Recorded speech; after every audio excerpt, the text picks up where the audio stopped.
All right. Just real quick, want to emphasize this because it's also just kind of important. The radical left Democrats are paying a fortune to have people infiltrate the town halls of Republican congressmen / women and senators. These great patriot politicians should not treat them nicely, have them immediately ejected from the room. They are disruptors and troublemakers. You must allow your audience to know what you are up against, or else they will think they are Republicans and that there is dissension in the party. There is not. There is only love and unity. Republicans are happy with what is taking place in our country. We all love America. And I have to say, this is maybe one of like the most obvious tells that the pressure is getting to this administration. Because like if you have to have your presidential figurehead put out a statement saying there's no dissension in what is the Avatar the Last Airbender? There's no dissension in Ba Sing Se. Is that it? Like if you have to have someone put that statement out, even if Trump himself didn't write this, though I definitely believe he did. There's something really bad. Okay, they have internal polling numbers, and I guarantee you they are bad as fuck. They are really, really bad. Because he just saw this and thought to himself, "Oh shit, the party doesn't like what we're doing, guys." And so they're going to try and displace this onto like paid demonstrators or whatever. But the reality is there's a growing amount of dissension and discontent bubbling up that's only going to get worse, especially considering a lot of the cheap importations that Americans have been relying on for their special treats are basically going away. Different importer direct to consumer sites like Shein have now raised their prices by almost 400%. And they have a section where they explain on each one of those transactions where that price increase is from. People are not going to be confused about this. Now, Donald Trump can lie to them, of course, but like enough people are going to see that, like, oh, wait, this is why the price is going up. They're going to be able to make a very simple connection. And so, like, I think that we're going to see increasing acts of desperation to try and control this narrative. Also, the idea that Democrats have the money or political savvy to, like, fund paid protesters in like middle of nowhere deep red districts for some reason during an off election year. Like, no, Democrats are not pouring money to hire people at town halls to be mean to these politicians and ask them pretty common sense questions about, hey, how are your policies actually helping? Why am I not seeing you do anything for us? You know? So these town halls are getting to them. Folks, keep showing up. Okay? I wish I could get that sweet, sweet protester money. Oh, yeah. But, you know, like, we all wish we could get that sweet, sweet protester money because we just go to protests anyway. No one has to pay Democrats to go to protests, which is very different from most Republican protests. Remember that Donald Trump had to pay people to be at his rallies. It was ridiculous. You can find, like, job listings for, like, to pad out these crowds. Still waiting for your Soros check from the first Women's March? Yeah, exactly. There's no war in Ba Sing Se. Yeah. I got it right, though. I did remember it was called Ba Sing Se. I couldn't remember, but then I got it. Let's see here. Oh, speaking of, there's no dissension in the Republican Party. just real quick, this is Politico 12 hours ago. White House threatens to veto Senate measure nixing Trump's global tariffs. The Senate is expected to force a vote this week on the resolution. And I just need to really pause and say something that I've been saying for a while now. This is a bipartisan effort to strip him of his power. You do not get this introduced in the Senate unless there's a significant amount of pressure on Republicans to stop this tariff nonsense. You know, like this is being driven by forces, well, frankly, by big money. There's a lot of big money that is not in Donald Trump's central orbit, that is deeply, deeply unhappy and unsatisfied with the tariff situation, because they're all getting fucked. Every single small business that you know in America is going to be fucked by these tariffs from China, or on China, rather. And the 10% tariffs on just every country in the world, and the extra tariffs that are on Canada and Mexico. Like, all of this is going to fuck up everything. And so, despite the fact that they all outwardly pledge this allegiance to Donald Trump and want to try and maintain this unified front, they're pushing this legislation forward in the Senate. It remains to be seen if that power is going to be enough in the House. But yeah. In the last CBS YouGov poll, 27% of ideological conservatives think the country is going somewhat badly or very badly. It's 63% of moderates. Yeah. It is that they have lost basically all of their fence-sitting support on this particular issue, and they are rapidly losing the base as well. Like losing like a quarter of the Republican like stalwarts is a lot, guys. If anything could crack like the 40% approval like threshold that Donald Trump has typically had, it's this shit. Okay? So yeah, just let's dive into this a little bit because it's interesting. The statement of administrative policy from the Office of Management and Budget sent to congressional offices Monday comes ahead of an expected vote this week, forced by several Democrats led by Senator Ron Wyden of Oregon and Republican Senator Rand Paul of Kentucky. This resolution would undermine the administration's efforts to address the unusual and extraordinary threats to national security and economic stability posed by the conditions reflected in the large and persistent annual U.S. goods trade deficit. And basically, the White House had to send out a memo to say, look, guys, if you try to put this forward, I'm just going to veto it. And yeah, the latest YouGov poll has him under 40%, but he hasn't lost, like he still has a very high level of Republican support. I mean, like losing like the 25% of Republicans.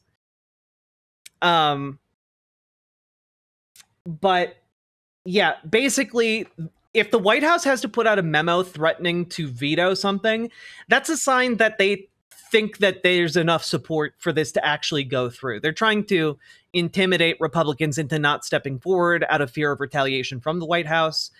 But, and I want to say this again, if they have enough votes in the House and the Senate to actually get this through and make it veto-proof, well, first of all, if they get it through, Donald Trump vetoes, and then they have an opportunity to override the veto, that's going to be a really interesting thing to see.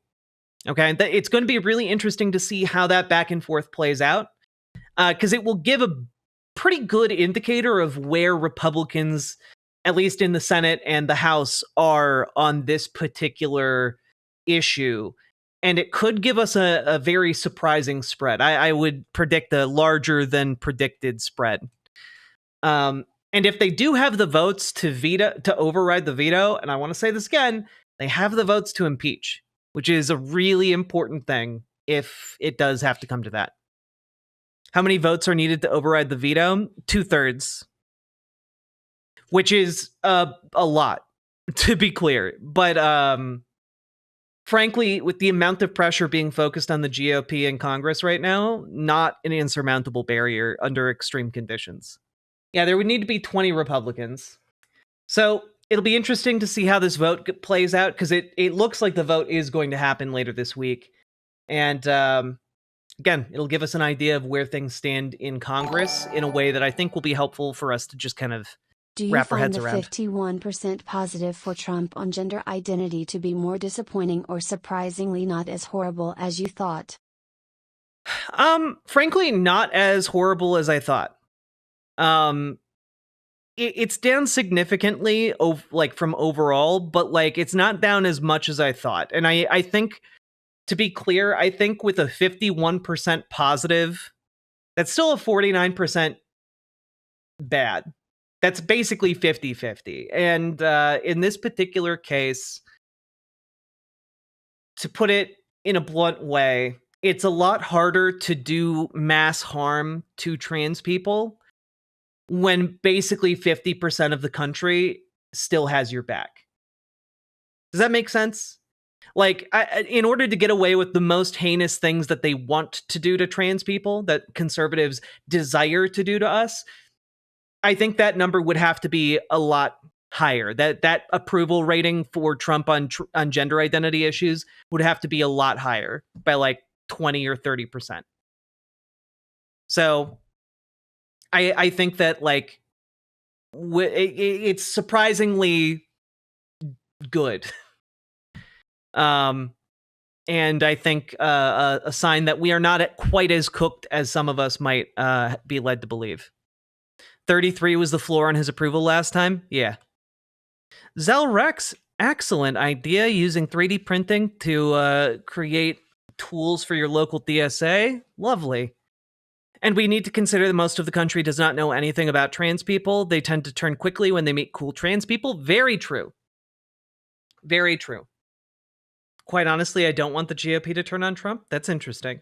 I would like to see it happen. I think it would basically guarantee that the next couple of years are just the party immolating itself. Unless you think it's just going to completely. Okay, wait. I kind of understand that logic, right? Because it's better for them to like fall apart during an election year than for them to fall apart, and then have 2 years to rebuild for an election. Yeah, that's true. I do think, though, that like if we have the opportunity to remove Trump, we should take advantage of that opportunity. If we have the ability to get rid of him, I do think the damage he can do is going to be too immense for us to overlook that opportunity. But we'll have to see how bad he makes it, Can I okay, just real quick. So Representative Shri Thanadar, a Democrat of Michigan, today introduced 7 articles of impeachment against Donald Trump on that note. And I just want to say, I don't know that this hair is working for you, bud. I don't know that this hair is I know that we have a lot bigger fish to fry with this story and to talk about, but like, it's a lot. It's a lot to handle. Anyway, I'm glad somebody's putting the articles of impeachment together. I do think that we need, like, at least some semblance of doing something about Donald Trump. I can't get over the hair. It's just a lot. It poofs up so much. This is an AI. This is an AI politician.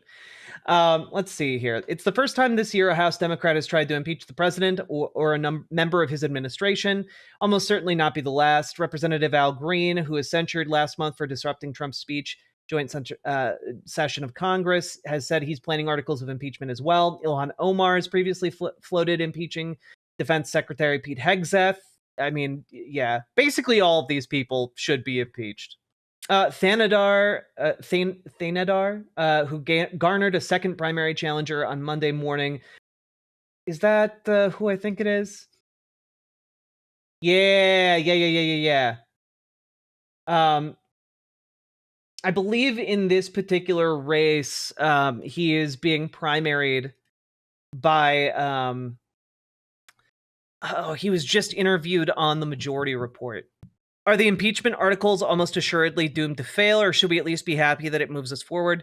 They're basic at this particular moment. They're basically doomed to fail, is my understanding. It's good to just have it on record. It's good to have it like look like it's going to do something. Like that's what people want most of all. But materially, it's not going to do much. But I think honestly, the more people that introduce these articles of impeachment, the better it is for, increasing momentum and pressure on the Trump administration. You know, it's something that needs to happen, and frankly, it just needs to happen continuously. Like every single time one of these articles fails, another article needs to be brought in. Yeah, again, the requirement for this to actually happen, the requirement for impeachment is 2/3 of the House, which then kicks it over to 2/3 of the Senate. And that is a really, really high bar to clear and basically is not doable until until like extraordinary pressures take place. We're talking like, you know, if I were to predict impeachment, it would be, I want to say during the summer, but honestly, the summer is going to be what gets people butt mad. What really might kick it off is when the budget goes into effect next year, if they manage to pass cuts to Medicaid and Social Security. Abdul El Sayed, that's the primary challenger, Amber Brands. Exactly. Thank you. Who, by all accounts, is great. I fully endorse him. People are much more likely to take to the streets in the summer. It's true. Like a lot of pressure is going to build this summer. It's going to be kind of like a proof of concept. But I think when we might really expect impeachment stuff to happen is next year, because we're going to be heading into a summer. That budget is going to be implemented. People are going to be suffering. If this tariff shit is still going on, prices are going to be high. People are going to be beaten down. And then we also have to take into account that it's going to be a midterm year and people are going to be desperate to keep their seats. So like there is a lot on the line for next summer. So if I had to predict an actual successful impeachment that goes both through impeachment and conviction, it would be next year during the summer. So a little over a year from now. But we need to continue building up that pressure. I mean, this summer is going to be extremely wild. Next summer, I have no fucking idea how to even characterize it. So that's where we're at with impeachment. And I do want to just share with you something that gave me some hope here, which is this piece from Law Dork, which, again, Chris Geidner is doing a lot of really great work over there. I'm going to link it in all the chats. But basically, this is a really good article, and without going through the entire thing, the horrors are not aberrations. This is the Trump administration's plan. This is their plan, but the plan is just that, a plan. It can and must be stopped. And so basically, just kind of this article walks through like a lot of different things that are happening in the legal world, along with like Kilmar Brego Garcia, different arrests of, for example, Judge Dugan in Wisconsin on the orders of Kash Patel, the FBI director. And like these are escalations, and it's really, really scary. And basically, it goes through the abuses of power by the Homeland Security Department and also some other areas of the administration. CDC just called the race for Carney, literally matching my analysis number for number. Hell yeah, Paladin. Thank you for the $20 dono. And thank you to every Canadian who voted, folks. Let's go! Liberals are charging way ahead. There's not a lot of results from Alberta, which is more conservative, but at a 123 with 51 incumbents to come, there's a bunch of flipped ridings. I see the Liberals pulling 180, 190 ridings, which means Carney is PM, but that's my projection, and that is what it looks like he's on track to do. Let's go, folks! Good job, Canada, for choosing to not shit yourselves geopolitically. I wish we had done the same. Let's see here. I think that this part is what really spoke to me. The plan only works, though, if it remains unchallenged. It only works if the chaos, shifting justifications, secrecy, propaganda, threats, and targeting lead people to stop pushing back. That does not make standing up easy. To the contrary, it will be hard. It is, however, necessary. Continuing to hold out the unexceptional expectation that the administration must follow court orders and will be challenged on all fronts when they don't is a key part of that.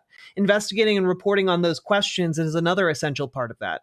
As I've written previously, all of that, standing up and pushing back, works. They are weaker than they realize, and we are stronger than we know. On Friday morning, in the midst of their new attacks, we got another example of that. The Trump administration backed down. The Justice Department announced in court that the administration will return thousands of foreign students to active status after terminating their records in a federal system earlier this month, as WUSA 9's Jordan Fisher reported. And while this isn't the end on this front, Politico's Kyle Cheney and Josh Gerstein later detailed how after 20 days of court losses in more than 100 cases, the Trump administration capitulated. The plan is just that, a plan. It can and must be stopped. And this is one of the things that I know it might seem like I'm very short-tempered with folks who fall into like this doomering category, but it's because quite literally, when we create the expectation that the administration is not going to adhere to the rule of law, it is not helpful for us. It actively aids them in subverting those expectations. So don't do that. Don't fall into the trap of just saying, of course he's going to break the law. Oh man, the law can't do anything. It's basically just paper. Don't fall into that trap.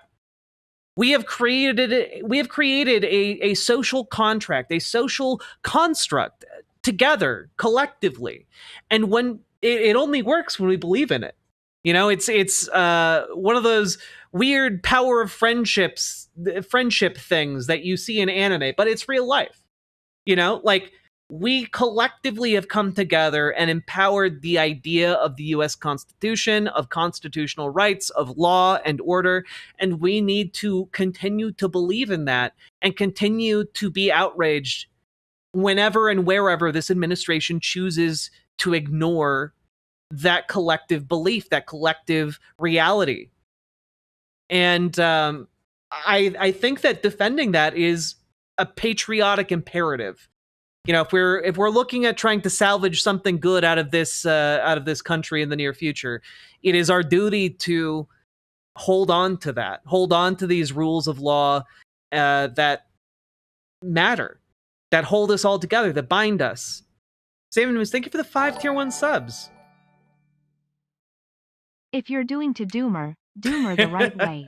Rip and tear until it is done. In a video game, yes. In the hit video game series Doom. Indeed. Thank you for the 5 tier 1 subs. The power of friend shimp. I love it. I love it. Shimps together strong. Yeah.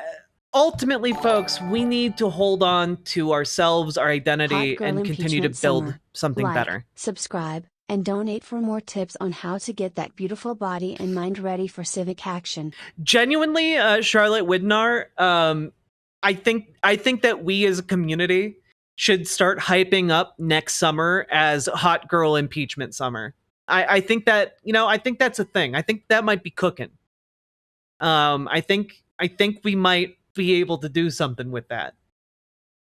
Because frankly, there's nothing sexier than calling for the impeachment of a fascist.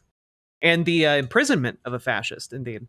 So that's where I'm at. That's where we're at. We need to keep fighting this. And I know this has been kind of a rambly segment, but I do think that when you look at the actual material reality, setting aside what the Trump administration says publicly as part of its propaganda. Setting that aside, the material conditions, the actual picture that is emerging from, people, from their ideas, from, the ground, is very favorable to us. They have overstepped far too many times, and that has come at a cost. I can't remember where I heard this, but Donald Trump came in to office, as most presidents do, with political capital to burn. And instead of using that political capital to shore up his fascist authoritarianism, he used almost all of it on trying to call for the annexation of Greenland and Canada, and caused a global economic war to start for no reason. And that's all his political capital. That's it. That's all of it. I think that things are going to continue to worsen, but I think that we need to keep in mind the political reality, which is just that he does have limitations. As much as he's going to gesture at the fact that he has none, the reality is that we are stronger than we know. And they are weaker than they know. And I think that is going to only become more and more apparent as time goes by. So there we go. Segment done. Riverboat deck is going to town. All the viewers gather round. Twitch and YouTube and swishy streams. All that content is bursting the seams. Politics, dating, plenty more. Your sense of fashion you'll adore. So grab your stuff and hop aboard. We're going straight to Jack's